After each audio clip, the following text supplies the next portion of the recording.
Hello, hello, hello. Welcome to the home office of Coaching with Miss D. I'm Miss D, or Deirdre. This is my career journey, the beginning. Not too long ago, I started the series with a corresponding series on my blog at Coaching with Miss D. And it was the introduction. And basically just said, this is what I'm going to do. Well, I wrote the blog, the beginning. I posted it. And this is the companion piece. This is the video portion that I am going to detail a little bit for you. My over-50 career journey, the beginning. So, I don't want to read verbatim what I wrote, because that's boring as hell, right? And what does this 50-something-year-old woman know that she can help me with? Well, I was recently speaking at a networking event, and an older gentleman, and yes, there are people older than me who still work.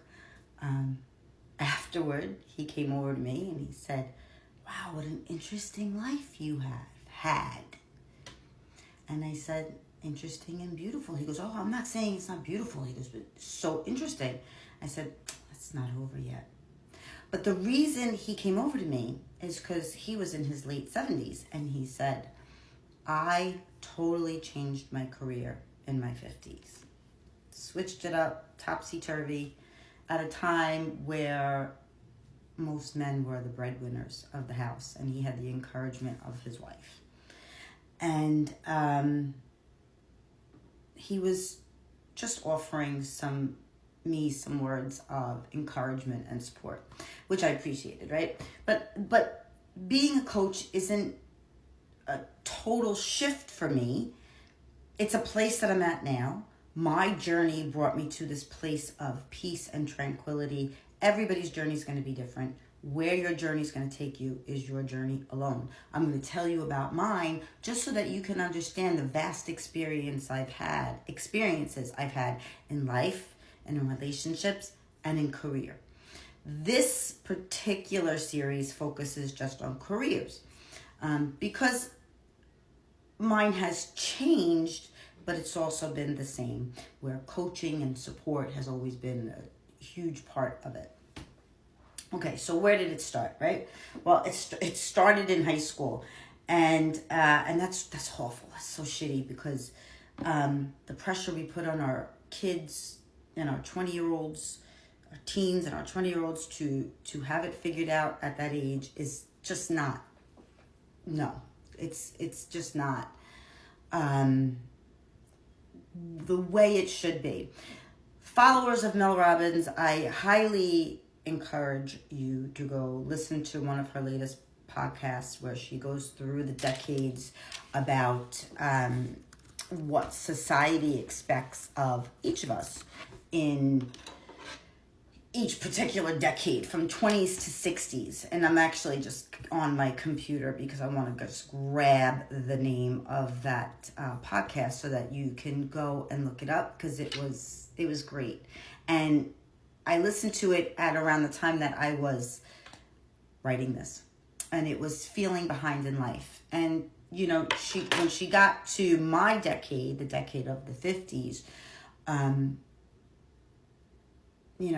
people look at me, and maybe it's in my head, but especially younger people, like, "Oh, shouldn't you be playing pickleball?" No. Why? Because I'm in my 50s? Not that there's anything wrong with playing pickleball. And, some people can retire. They've had one of those careers that offer, great pension after they've put in all that time. I didn't have that. And then there's also kind of a lot of stuff happening right now, which who knows by the time in 10 years when I get ready to retire, if Social Security will be around. And maybe I don't want to retire, right? Because that's just not me. That's not inside of me. I have to be and remain constantly going and flowing and moving. My husband says like a shark, just going. So it's hard that it's terrible that kids in high school have this expectation that they have to have it figured out. I certainly didn't. I have 4 sons. I think only one was really driven in high school. He kind of knew what he wanted to do, even though that changed a little bit. So in high school, and we're talking, this is the 80s, folks, okay, where the movies really did emulate life. High school was horrible. And I was a smart kid. And I did not want to be the smart kid. I wanted to be a cool kid. So I rebelled against everything that had to do with being intelligent. And my parents wanted me to be the first female. Ironically, I would have been the first female anyway to go to college within my immediate family, because I had 4 brothers. There were no sisters, and I had 4 male cousins, other than my aunts, and I was the only girl. But they wanted me to be the only female to go to college, to be a lawyer or a doctor. I didn't want to do it. Didn't want to do it. I wanted to skate my way through easily, and I thought cosmetology would be the way. But I had no passion about hair. I just thought it would be able to be a way to be able to tame my own hair. It was also, my school was the center hub of, and it held all of the schools or the vocational educational departments in my building. It was the center of the school district. So we had horticulture, we had beauty culture, cosmetology, and auto mechanics. So I thought if I took cosmetology that I would bypass having to take my 3-year sequence that we needed to get to college, because I wasn't going to college anyway. So I thought. Ended up really messing around. You know, and for cosmetology, you need your hours. You need to clock hours. Even in high school, you need to verify that you completed a certain amount of hours in learning. And I messed around. And I was never there. Part of it had to do with the fact that I had gotten very sick that year. Another part had to do with the fact that I had just lost my grandparents. And another part had to do with I just did not get a flying... Okay? And then my cosmetology teacher, my inspiration, she sat me down and she said, "What are you doing?" She said, "You have talent." I'm looking at her like, "You're crazy. I don't have any talent to do this." And she's like, "No, you do."